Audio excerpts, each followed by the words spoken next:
स्वागत है आपका ब्रेक के बाद और अब बात करेंगे विकसित भारत की बात, विकसित गांव की बात और विकसित गांव का संकल्प जी राम जी कानून के जरिए राष्ट्रपति की मंजूरी मिलने के साथ ही विकसित भारत रोजगार और आजीविका गारंटी मिशन ग्रामीण यानी वीबी जी राम जी अधिनियम 2025 कानून बन गया है। ग्रामीण रोजगार नीति में इसे एक ऐतिहासिक और निर्णायक बदलाव माना जा रहा है, क्योंकि यह कानून सिर्फ रोजगार नहीं बल्कि विकसित भारत 2047 के लक्ष्य की नींव को मजबूत करता है। विकसित भारत जी राम जी कानून के तहत 20 वर्ष पुराने मनरेगा कानून की सारी कमियों को हटाकर एक आधुनिक व्यवस्था बनाई गई है। इसकी जरूरत क्यों पड़ी, इस पर चर्चा होगी। इसके तहत ऐसे ग्रामीण परिवार 18 साल से अधिक आयु वाले सदस्य अकुशल श्रम करना चाहते हैं, जो उन्हें हर वित्तीय वर्ष के दौरान 125 दिनों के रोजगार की गारंटी दी जाएगी। मनरेगा कानून में केवल 100 दिन के ही रोजगार की मिलने की गारंटी थी। इस नए कानून का उद्देश्य रोजगार पैदा करने के साथ साथ गांवों में मजबूत और टिकाऊ बुनियादी ढांचा बनाना है। मनरेगा के तहत काम अलग अलग श्रेणियों में फैले हुए थे। नए कानून में काम को 4 मुख्य प्रकार यानी कि जल सुरक्षा, ग्रामीण अवसंरचना, आजीविका से जुड़े काम और मौसम से जुड़े जोखिमों को कम करने वाले काम तक सीमित रखा गया है। इस नए कानून में ग्राम पंचायतों द्वारा बनाए गए विकसित ग्राम पंचायत प्लान को अनिवार्य किया गया है। इन योजनाओं को पीएम गति शक्ति जैसी राष्ट्रीय प्रणालियों से जोड़ा जाएगा। विकसित भारत जी राम जी कानून 2025 ग्रामीण अर्थव्यवस्था को मजबूत करने के लिए बनाया गया है। इसके तहत रोजगार बढ़ेगा, आय बढ़ेगी और गांवों में टिकाऊ निर्माण हो सकेगा। जल से जुड़े कार्यों को प्राथमिकता दी गई है। मिशन अमृत सरोवर के तहत 68,000 से ज्यादा जल निकाय बनाए जाएंगे और इनको या तो पुनर्जीवित किया जा चुका है। इससे खेती और भूजल को लाभ हुआ है। 125 दिनों की गारंटी से गांव की अर्थव्यवस्था को गति मिलेगी।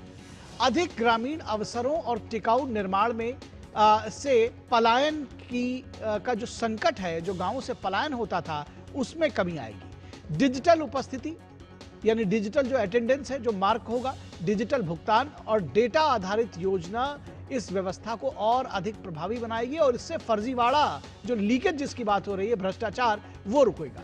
बड़ा सवाल यह है कि जो विपक्ष बार बार उठा रहा है कि अब मनरेगा को बदलने की जरूरत आखिर क्यों पड़ी। मनरेगा इसलिए पड़ी क्योंकि मनरेगा वर्ष 2005 की परिस्थितियों के अनुसार बनाया गया था। अब ग्रामीण भारत में बड़ा बदलाव आ चुका है। गरीबी दर 2011-12 में 25.7% थी, जो अब 2023-24 में 200 वर्ष पहले घटकर 4.86% रह गई, यानी कि 25% से घटकर 5% से भी कम हो गई। आज सामाजिक सुरक्षा मजबूत है, संपर्क सुविधाएं बेहतर हुई हैं और डिजिटल पहुंच बढ़ गई है। ऐसे में पुराना ढांचा आज की ग्रामीण अर्थव्यवस्था से मेल नहीं खा रहा था। इसी कारण नए और अधिक प्रासंगिक रोजगार ढांचे की जरूरत पड़ी। मनरेगा में कौन सी समस्याएं थीं जिनके कारण बदलाव जरूरी हुआ, यह भी सवाल बार बार उठ रहा है। पश्चिम बंगाल के 19 जिलों की जांच के दौरान फर्जी काम, नियम उल्लंघन और धन के दुरुपयोग पाए गए, जिसके कारण फंडिंग रोकनी पड़ी। यह एक जस्ट एग्जाम्पल आपको दिया जा रहा है कि आप समझिए कि किस तरह से भ्रष्टाचार हावी होने लगा था। 2025-26 में 23 राज्यों की निगरानी में ऐसे काम मिले जो स्थल पर मौजूद ही नहीं थे या खर्च के अनुरूप नहीं थे। 2024-25 में 193.67 करोड़ रुपए का गबन दर्ज किया गया। महामारी के बाद केवल 7.61% परिवारों को ही 100 दिनों का काम वो पूरा कर पाए। इन समस्याओं के कारण नया ढांचा बेहद जरूरी हो गया था। लेकिन सियासत है जो थमने का नाम नहीं ले रही है। महात्मा गांधी का नाम हटाए जाने से बौखलाई कांग्रेस इस कानून को गरीब विरोधी बता रही है, लेकिन कैसे, ये तर्क उसके पास नहीं दिखते। कांग्रेस नेता सोनिया गांधी ने इस बिल को लेकर सरकार पर निशाना साधा है। बार बार वो इस पर सरकार को कटघरे में खड़ा कर रही हैं। उन्होंने कहा कि मोदी सरकार ने मनरेगा पर बुलडोजर चलाकर गरीबों के हितों पर हमला किया है। कांग्रेस नेता ने इसे काला कानून बताया और इसके खिलाफ लड़ते रहने के लिए तैयार रहने की बात कही है। तो क्या कुछ कहना है सोनिया गांधी का? कांग्रेस अध्यक्ष पूर्व सोनिया गांधी कहती हैं कि काले कानून के खिलाफ उनकी लड़ाई जारी रहेगी, निरंतर चलती रहेगी। 20 साल पहले अपने गरीब भाई बहनों को रोजगार का अधिकार दिलवाने के लिए मैं भी लड़ी थी, आज भी इस काले कानून के खिलाफ लड़ने के लिए प्रतिबद्ध हूं। वही कृषि मंत्री शिवराज सिंह चौहान का कहना है कि जी राम जी कानून मजदूरों को रोजगार की पूरी गारंटी देता है। बहुत बड़ा बदलाव है, इसको जानिए, समझिए और देखिए। ये कानून मजदूरों को रोजगार देने की पूरी गारंटी है। विकसित भारत के निर्माण के लिए विकसित गांव का संकल्प पूरा करता है। इसमें एक और विशेष प्रावधान है, प्रशासनिक व्यय 6% से बढ़ा के 9% कर दिया गया है। इस राशि से काम कराने वाले हमारे साथी, पंचायत सचिव, रोजगार सहायक, मैं टेक्निकल स्टाफ, उसको समय पर वेतन मिलेगा, भरपूर वेतन मिलेगा, ताकि वो ठीक से काम करा सके। और इस पूरी खबर पर बातचीत करने के लिए हमारे साथ हमारे संवाददाता अनुज यादव जुड़े हुए हैं और साथ ही साथ हमारे एडिटोरियल, हमारे संपादकीय सलाहकार विनोद मिश्रा जी भी जुड़े हुए हैं। विनोद जी, सबसे पहले हम ग्राउंड रिपोर्ट लेना चाहेंगे अनुज से। अनुज, आम लोगों का जो इससे पहले इस मनरेगा के काम से जुड़े हुए थे, उनका रिएक्शन क्या कहता है? आप ग्रामीण विकास की बीट भी देखते हैं, आप तमाम इससे जुड़ी हुई स्टोरीज पहले कवर कर चुके हैं। जो आम लोग इससे सीधे जुड़े हुए हैं, उनका क्या कहना है? देखिए, सबसे बड़ी बात निखिल यही है कि लोगों को अगर रोजगार के दिन अगर उसके बढ़ेंगे तो उन्हें क्या आपत्ति होगी। उनके वेतन में जो पहले भ्रष्टाचार होता था, पूरा पैसा नहीं मिलता था, तो उन्हें क्या आपत्ति होगी, क्योंकि अब तो डिजिटल माध्यम से सीधे उनके अकाउंट में पैसा जाएगा। तीसरी सबसे बड़ी बात है कि उनको पलायन नहीं करना पड़ेगा रोजगार के लिए, क्योंकि इस बार गारंटी दी गई है। अगर 15 दिन के अंदर रोजगार नहीं मिलेगा तो उनको बेरोजगारी भत्ता मिलेगा। इस पर किसी को क्या आपत्ति हो सकती है, ये एक सबसे बड़ा सवाल है। और दूसरी सबसे बड़ी बात यह है कि जिस तरीके से इस कानून के अंदर बदलाव किए गए हैं वो बेहतरी के लिए किए गए हैं। 20 साल पुराना जो कानून था मनरेगा का, वो मनरेगा का कानून उस समय के हिसाब से बहुत अच्छा कानून था। उसकी आलोचना कहां भारतीय जनता पार्टी ने या एनडीए की सरकार ने या किसी ने की, बल्कि समय के हिसाब से, जरूरत के हिसाब से बदलाव हर कानून के अंदर होता है, हर योजनाओं के अंदर होता है, और वही इसके अंदर भी करने की कोशिश की है। अभी तक भी मैं संसद में के अंदर भी हमने देखा विपक्ष सिर्फ एक बात की आलोचना लगातार कर रहा है कि महात्मा गांधी का नाम हटा दिया जी, लेकिन किसी भी विपक्ष के नेता की आपने एक भी कोई बयान ऐसा सुना जिसमें इसमें जो प्रावधान किए गए हैं उसके ऊपर आपत्ति जताई हो निखिल? ये एक सबसे बड़ी बात है ना।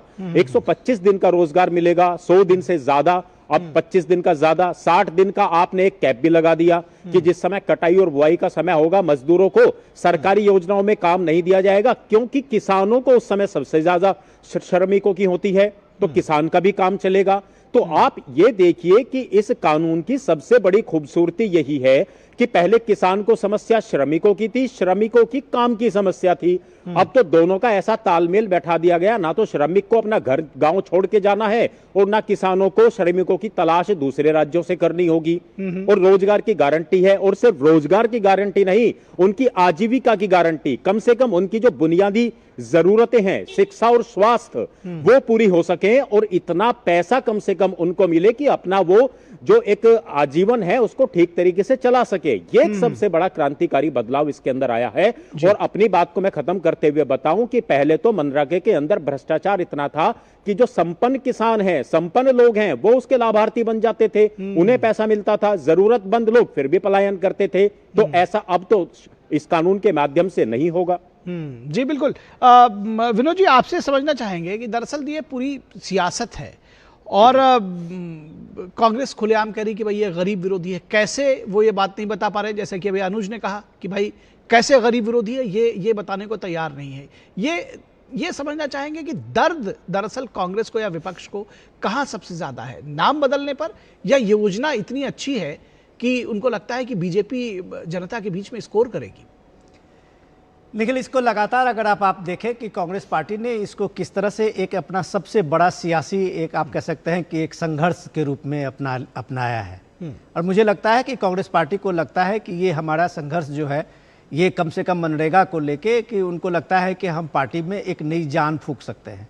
लेकिन उनके पास तर्क क्या है? आज कई देश के बड़े अखबारों में सोनिया गांधी का आर्टिकल छपा है और कल भी सोनिया गांधी ने सोशल मीडिया पे खास करके यूट्यूब पे भी अपने 1.5-2 मिनट का वक्तव्य भी जारी किया था जी।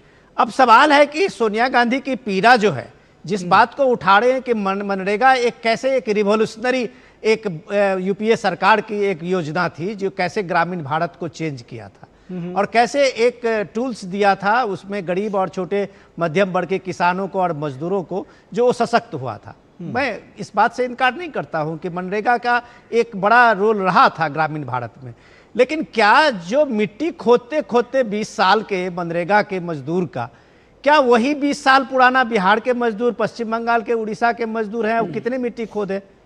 आज अगर जो भारत सरकार का ये नया स्कीम है जीराम जी का ये ग्रामीण इंफ्रास्ट्रक्चर डेवलपमेंट का है, ये टोटलिटी में बात करता है। आप एक बात जब करते हैं तो सोनिया जी शायद इस बात को भूल जाती है कि पर्सपेक्टिव जो आपने रिपोर्ट में बताए थे कि 25% की गरीबी वाला ये पूरा देश कैसे 20% में 5% के लगभग में सिमट के रह गया है जी। तो वहां उसकी रिक्वायरमेंट और वहां जॉब का नेचर बदल गया है जी। आज अगर गांव में आप जाएंगे तो वहां सड़कें बन रही है, करोड़ों आवास प्रधानमंत्री आवास योजना की बन रही हैं, उसी गांव में करोड़ों शौचालय बने हैं, उसी गांव में करोड़ों जल से नल का व्यवस्था में कई काम ऐसे पड़े हैं। तो पूरा ग्रामीण अर्थव्यवस्था में आप देखेंगे कि वहां इंफ्रास्ट्रक्चर के काम काफी तेजी से आगे बढ़ रहा है। और आप कह रहे हैं कि सिर्फ सड़क खोदो, आप कह रहे हैं कि उसके बाद का जो है उस मिट्टी को यहां से वहां डालो। तो ये मिट्टी के काम से आज का भारत जो है वो आगे नहीं बढ़ेगा, ग्रामीण भारत मजबूत नहीं होगा। ठीक बात है, आमूल परिवर्तन हो चुका है व्यवस्थाओं में, ये इसमें कोई शक शुबा नहीं है। और शायद यही वजह है कि ये इसको तो जो बदलाव की जरूरत ऑन ग्राउंड वहां पर तो जरूरत थी। एक बार मैं वापस आना चाहूंगा अनुज के पास। अनुज, ऑन ग्राउंड बदलाव की जो जरूरत जिसकी बात कही जा रही है कि विकास दरअसल अब दूसरे किस्म का विकास चाहिए था गांव में, कैसे इसको महसूस करते हैं, कैसे आप देखते हैं?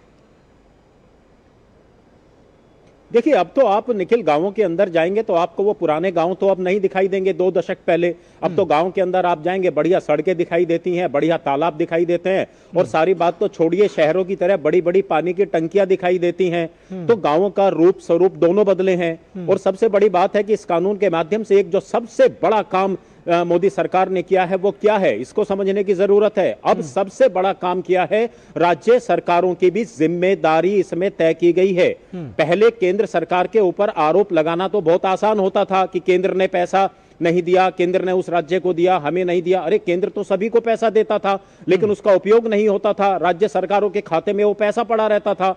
लेकिन अब जिम्मेदारी और जवाबदेही दोनों राज्यों के बीच में शामिल की गई हैं, क्योंकि सबसे बड़ा जो एक नारा प्रधानमंत्री नरेंद्र मोदी ने दिया है, सहकार से समृद्धि। अगर सहकार से समृद्धि का नारा लेके आगे चला जाएगा तो ही 2047 तक विकसित भारत का सपना पूरा होगा। और इसमें सभी की सहभागिता होनी चाहिए, राज्यों की भी, केंद्र की भी, किसानों की भी, श्रमिकों की भी। तो मुझे लगता है कि जो 40 और 60% का जो इसमें धनराशि का जो उपयोग किया जाएगा, उसमें अब 40% की जो धनराशि राज्यों को खर्च करनी होगी तो उनकी भी एक जिम्मेदारी होगी और जवाबदेही भी होगी। जनता उनसे भी पूछेगी कि केंद्र ने तो अपने हिस्से का 60% दिया, राज्य 40% कब देंगे या कितना खर्च किया। तो मुझे लगता है एक अच्छा समन्वय बनाने की वैसे कोशिश की गई है, जो आने वाले समय में गांवों की ग्रामीण अर्थव्यवस्था की तस्वीर को बदल